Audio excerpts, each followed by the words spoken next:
కర్నూలు జిల్లా ఆలూరులో వైఎస్ఆర్సీపీ సమన్వయకర్త విరూపాక్షపై మాజీ మంత్రి గుమ్మనూరు సోదరులు ఫైర్ అయ్యారు.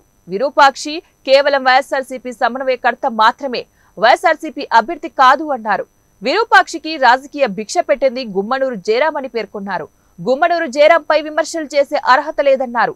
జయరాం నాయకత్వంలో ఆలూరులో టీడీపీ జెండా ఎగురవేస్తామని సవాల్ చేశారు. మాజీ మంత్రి జయరాం గుంతకల్లు నుంచి టీడీపీ నుంచి పోటీ చేసి గెలుస్తారని ధీమా వ్యక్తం చేశారు. ఆలూరులో విరూపాక్షి వైసీపీ నుంచి పోటీ చేస్తే ఖచ్చితంగా ఓడిస్తామన్నారు. 40 రోజులు మాత్రమే ఎలక్షన్ ఉంది.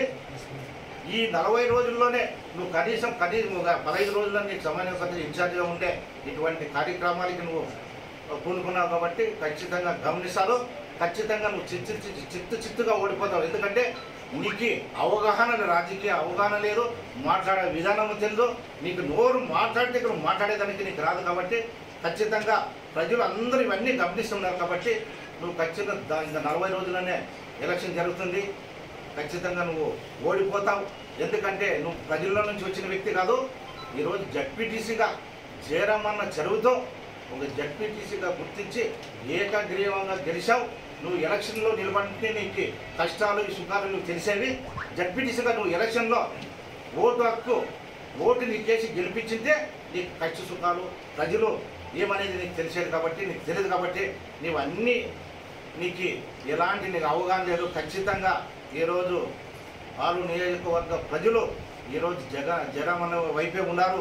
ఎందుకంటే ఏ పార్టీలో ఉన్నా కూడా జయరాం అన్న మంచోడు అని చెప్పి ఈరోజు పేరు తెచ్చుకున్నారు. ఖచ్చితంగా వాళ్ళందరూ నువ్వు ఏమైతే నిన్న జయరాం అన్న గురించి మాట్లాడారో లేకుండా ఆవేశపడుతూ మాట్లాడతాము.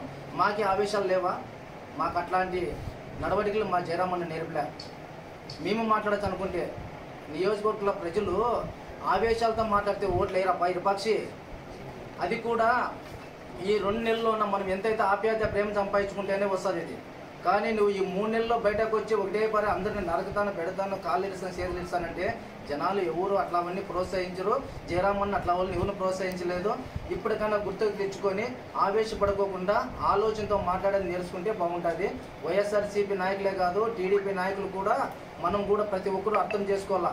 నియోజకవర్గంలో ప్రజలందరూ మొక్కి చెప్తున్నా, అలాంటి నాయకుని మనం ప్రోత్సహిస్తే మన నియోజకవర్గం ఇంతకు ముందు ఎట్లయితే జరిగిందో అలాంటి ఫ్యాక్షన్ లేపే, ఫ్యాక్షన్ కుటుంబం నుంచి వచ్చి ఫ్యాక్షన్ ప్రోత్సహించే వ్యక్తి ఆయన.